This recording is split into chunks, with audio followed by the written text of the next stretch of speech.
Hello and good morning to all of you. कृपया चौंकेगा मत कि मैं आपके सामने आज कैसे आ गया। सभी को नमस्कार। हुआ ये कि डॉक्टर ललित अरोड़ा जो है उनके एंड पर कुछ टेक्निकल इश्यू आ गया है। तो सर ने कहा कि आप कुछ देर तक कुछ एक्टिविटी करें, तो आपके सामने मैं उपस्थित हूँ। कैसे हैं आप लोग? Very good. आज ये मेरा सौभाग्य है कि मैं डायमंड्स के बीच में अपने आप को प्रस्तुतिकरण के रूप में देख पा रहा हूँ। एंड आप सभी लोग जो हैं वो मेरे से बेहतर है। बहुत अच्छा आप लोग काम कर रहे हैं। बस मैं कुछ प्रयास करूंगा कुछ आप लोगों के साथ एक्टिविटी करने का। सबसे पहले तो आप लोग ये बताएं कि जो एक फॉर्म आपके साथ शेयर किया गया है, बडीज फॉर्म, आप में से कितने लोग हैं जो उस फॉर्म को भर चुके हैं आज की डेट में? Good good good. बस मी लिखेंगे, मी लिखेंगे।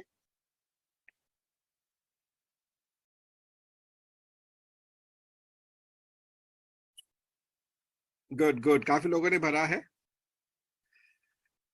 आप जानते हैं इसका मतलब क्या है, इस बडी फॉर्म का? Any one of you?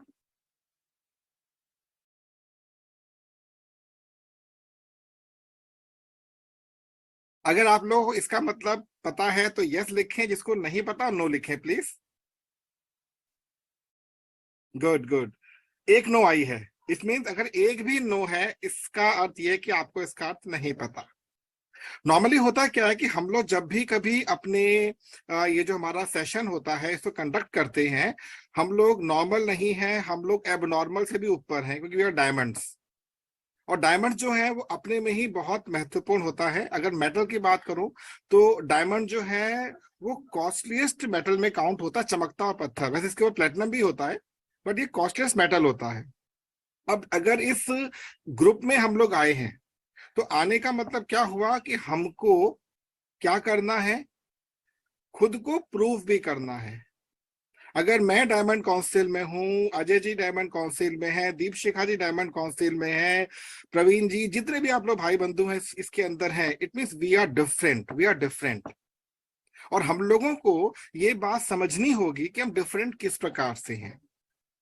इस बात से कोई फर्क नहीं पड़ता कि आपने कितना काम किया, कितना काम नहीं किया, क्योंकि अभी हम लोग एक रॉ मटेरियल की तरह अपने आप को ट्रेंड कर रहे हैं। और इसकी ट्रेनिंग के लिए हमको कुछ ना कुछ एग्जाम रोज देना पड़ेगा। आज मैं आपके सामने 5 ई शेयर करूंगा। जो 5 ई इस डायमंड काउंसिल के लिए, और सबसे बड़ी बात है बडीज के लिए, बहुत इंपॉर्टेंट है। हो सकेगा तो आप इसको आप लिख भी लीजिएगा, 5 ई क्या है। और ये 5 ई मैंने नहीं क्रिएट किए हैं, मेरे जो एक मैं ग्रेट मतलब फॉलो करता हूं उनको, जो डॉक्टर ललित के आगे, डॉक्टर ललित अरोड़ा सर तो हमारे खैर मेंटर हैं, लेकिन इनसे पहले भी मुझे कुछ ऐसे मतलब जो लीडर्स मिले जिनको मैं बहुत बहुत दिल से इनकी मतलब प्रशंसा करता हूं। उनके माध्यम से मुझे ये 5 ई मिले और मैं इनको रेगुलर फॉलो करता हूं। द वेरी फर्स्ट ई। अच्छा, सबसे पहले ये बताइए, ई जो होता है, ई हमारी लाइफ में किस प्रकार से प्ले करता है, negative and positive? Any one of you? E chat box में लिखें प्लीज। ई का हमारी लाइफ में क्या इंपॉर्टेंस होता है? आइदर पॉजिटिव और नेगेटिव, कुछ भी लिख सकते हैं आप। E, energy. Very good.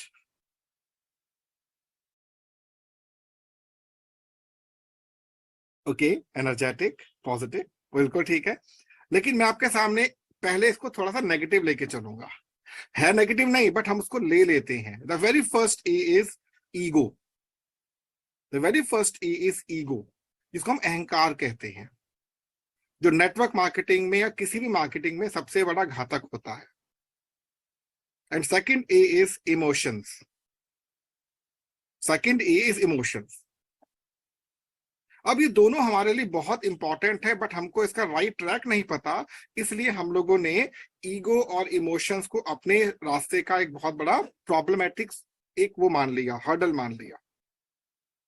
अब इनसे ओवरकम होने के लिए अगेन ई की जरूरत पड़ती है। That E is education. We must have to educate our self on the regular basis. हमें प्रतिदिन अपने आप को एजुकेट करना है। अभी एजुकेशन से क्या मतलब है? हम पढ़ तो बहुत कुछ रहे हैं, लेकिन क्या हमारी पढ़ाई हमारे को प्राप्ति दे रही है या नहीं? तो इसके लिए what we can do, we can give an exam. Second is exam, हमें एग्जाम देना होगा। रेगुलर बेसिस पर एग्जाम बहुत जरूरी होता है। एग्जाम का ये कभी मतलब मत समझिएगा कि मैं फेल हो रहा हूं या पास हो रहा हूं। फॉर एग्जाम्पल, कुछ लोगों की लाइफ में उच्च रक्तचाप और निम्न रक्तचाप होता है, जिसको हम लोग कहते हैं high blood pressure, low blood pressure. According to the medical science हमने फिक्स कर दिया कि 120 हाई होना चाहिए और 80 लो होना चाहिए। इसका अर्थ ये कदापि नहीं है कि 140 और 100 पे आप बीमार पड़ चुके हैं। इसका अर्थ कदापि नहीं 110 और 70 में बीमार पड़ चुके। आपको प्रिकॉशंस की जरूरत है।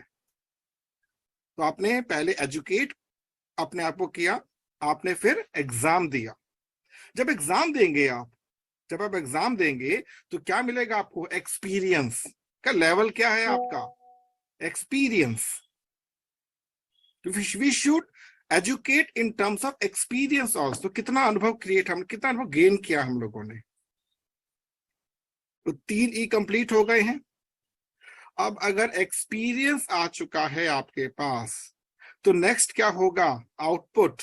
आउटपुट, आउटपुट क्या है? अर्निंग। Next is earning. आप क्या कमा रहे हैं? 90% लोग अर्निंग को केवल धन से तोलते हैं। एक स्टोरी शेयर करता हूं आपसे, बहुत अच्छी लगेगी। वैसे मैंने स्टोरी आज के सेशन के लिए रखी थी, पर फिर भी स्टेज आपसे शेयर करता हूं मैं।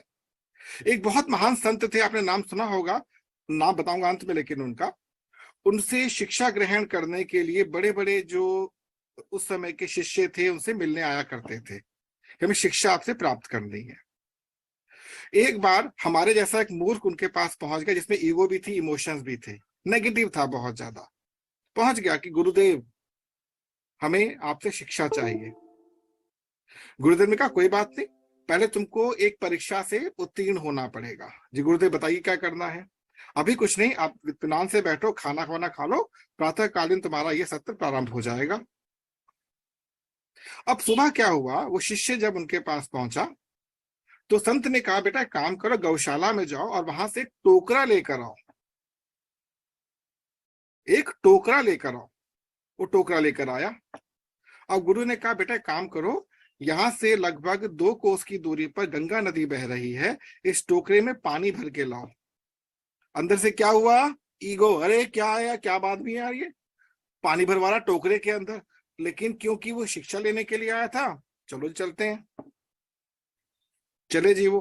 अब जब नदी में गए, पानी भरा और पानी लेकर आने लगे, तो क्या हुआ, जब तक वो आश्रम पहुंचे तब तक पानी खत्म हो चुका था। फिर गए, फिर आए, फिर गए, फिर आए, और करते करते दोपहर हो गई। जब दोपहर हो गई तो गुरुदेव ने कहा बेटा बैठ जाओ, थक गए होगे, कुछ खाना खोना खा लो। अब मेरा अहंकार और प्रबल था, गुरुदेव पढ़ाना है तो पढ़ाओ, वरना मेरा पिंड छोड़ो, मैंने नहीं पढ़ना आपसे। तो गुरुदेव ने कहा बेटा काम करो, पहले खाना खा लो, खाना खाने के उपरांत मैं तुमसे बात करूंगा। ठीक है, भोजन किया, बहुत अच्छा भोजन उनको परोसा गया, खाया उन्होंने खाना। अब गुरुदेव ने कहा बेटा काम करो, गौशाला में जाके एक और टोकरा लेकर आओ। वो गया, टोकरा लेकर आया। जब टोकरा लेकर आया वो, अब गुरुदेव ने कहा बेटा ये बताओ, जो तुमने सुबह टोकरा उठाया था वो कौन सा है? गुरुदेव ये वाला। और अभी जो लाया वो कौन सा? जी ये वाला। दोनों में अंतर क्या है बेटा ये बताओ? गुरुदेव जो मैंने सुबह उठाया था वो पहले इसी प्रकार का था बेटा, साफ हो चुका है, उसमें कोई गंदगी नहीं है। लेकिन ये जो टोकरा है, ये जो टोकरा है जो अभी उठाई, गंदगी से भरा हुआ, तो गोबर लगा हुआ है, मिट्टी लगी हुई है। तो गुरुदेव ने बड़ी विनम्रता से कहा बेटा मैं तुम्हें यही सिखाना चाह रहा था, जो तुम सुबह से शाम तक की जो कार्य कर रहे हो, मैंने पानी भरने के लिए तुमसे नहीं कहा था, मैं तुमको सिखाना चाह रहा था कि हमारे जीवन में जो गंदगी बैठी हुई है, मैल बैठी हुई है, उसको निकालने के लिए प्रतिपल हमको अपने जीवन को समर्पित करना होता है। तो हमें ये जो अर्निंग करनी है, अर्निंग से पहले एक्सपीरियंस होना चाहिए, एक्सपीरियंस से पहले हमें एग्जाम देना होगा, एग्जाम से पहले हमें एजुकेट होना पड़ेगा। जब ये 4 ई कंप्लीट हो गए तो 5वां ई हमारे जीवन में स्वाभाविक आएगा, that is enlightenment, Prakash, enlightenment. तो ये 5 ई हमारे जीवन में बहुत इंपॉर्टेंट है। और टू बी वेरी ऑनेस्ट, मुझे केवल 4 ई मिले थे। मैं उन लीडर का नाम यहाँ बताने में कोई संकोच नहीं करूंगा। उनका नाम है संतोष नायर। मैं बहुत फॉलो करता था उनको। वन ऑफ दी को टाइगर कहा जाता है, very great personality. One of the first person जो कि भारत से 85 में गए थे यूएस में, जहां पर डायरेक्ट सेल्स की पहली मीटिंग हुई थी। He was the representative over there. जो 5वां ई मैंने जोड़ा है, डॉक्टर ललित अरोड़ा सर के पास आकर जोड़ा, एनलाइटमेंट। जो एनलाइटमेंट हमारे अंदर हो रहा है, ये डॉक्टर ललित अरोड़ा के प्रभाव से हो रहा है। मित्रों, डॉक्टर ललित अरोड़ा के साथ जो हम रेगुलर सीख रहे हैं ना, उनका जो हमें जो मीठे झरने का पानी आ रहा है, हम नेटवर्क मार्केटिंग में अक्सर एक प्रश्न करते हैं कि भाई ये बताओ कि एक एक बास्केट है जिसमें गंदा पानी भरा हुआ है, बिना पानी को गिराए क्या आप उसको साफ कर सकते हैं? तो लोग कहते हैं जी पॉसिबल ही नहीं है। कुछ बुद्धिजीवी कहते हैं हाँ पॉसिबल है। तो क्या करना होगा उसके लिए? बहुत सिंपल सा है, उसको मीठे पानी के झरने के नीचे छोड़ दीजिए। जो आपको कहा जाता है उसको ब्लाइंडली फॉलो करते चले जाइए। कमियां होंगी, शुरू में 1% होगा, फिर 2% होगा, फिर 3% होगा। करते करते आप अगर 33% क्रॉस कर जाते हैं, you will be having a great success. और ध्यान रखिएगा, सक्सेस वो नहीं होती है जो हम प्राप्त करते हैं। सक्सेस वो होती है जो हमारे को एक इस लेवल पे खड़ा कर देती है कि हम जहां खड़े हो जाए वो स्थान सक्सेसफुल हो जाए। मैं रिपीट करूंगा, मेरी दृष्टि में सक्सेस उसको नहीं कहा जाता जो मैंने अचीव किया है। मैं सक्सेस उसको मानता हूं कि मैं जिस जगह पर खड़े हो जाऊं, जिस व्यक्ति से बात करूं, ईश्वर उसको सफल बना दे, सक्सेसफुल बना दे। That's what doctor Lalit Arora is. इसका लाइव एग्जांपल है गंगा नदी। जहां जहां से वो बही, वो तीर्थ स्थान है। गंगोत्री से उसने अपनी यात्रा प्रारंभ की, हरिद्वार के ऋषिकेश के माध्यम से होती हुई वो कितने पड़ावों पर गई। और सबसे बड़ी विशेषता गंगा की क्या है? वो ये है कि उसके पानी को अगर आपने मैले में भी उठा लिया और केवल 2 घंटे के लिए छोड़ दिया, वो क्रिस्टल क्लियर साफ हो जाता है। क्या है हमारे पास ये योग्यता? नहीं है, बट हम पैदा कर सकते हैं। तो हमें इन 5 ई के अंदर, जो मैंने आपसे बात करी, हमारी 5 फिंगर्स हैं। अब आपको इसको तरीका दिखाओ, रटने का तरीका क्या होता है। सबसे पहले आप पकड़ेंगे इस फिंगर को। सब पकड़ेंगे प्लीज, एक एक बात सभी लोग पकड़ेंगे। Your ring finger, your ring finger. Ring finger को हल्का सा पिंच कीजिए और बोलिए एजुकेशन। सब लोग बोलेंगे अपने एंड पे एजुकेशन, कभी नहीं भूलेंगे। देन योर लिटिल फिंगर, हल्का सा पिंच कीजिए, लिखिए exam. Fine. Then your this finger, index finger, this is your experience. हल्का सा पिंच करेंगे और लास्ट में हम करेंगे दिस इज अर्निंग। अब देखिए, मैंने अर्निंग को इससे नहीं जोड़ा है, इसके पीछे लॉजिक है, ऐसे मैंने नहीं किया है। अर्निंग सबसे ज्यादा होनी चाहिए हमारी, इसलिए मैंने अर्निंग यहां लगाई है। लेकिन इन चारों को संभाल के रखने का किसका श्रेय आता है? एनलाइटमेंट, अंगूठा। बिना अंगूठे के हम कोई काम नहीं कर सकते। पिंच किया। अब आप इसको जितनी बार रिपीट करेंगे उतना बेनिफिट मिलेगा आपको। ये मैं आपसे जो चीजें शेयर कर रहा हूं, मैं एक मुहावरे पर बहुत ज्यादा फॉलो करता हूं। कहीं की ईंट कहीं का रोड़ा, भानुमति ने कुनबा जोड़ा। भानुमति कौन थी? दुर्योधन की वाइफ थी। She was very intelligent, very intelligent.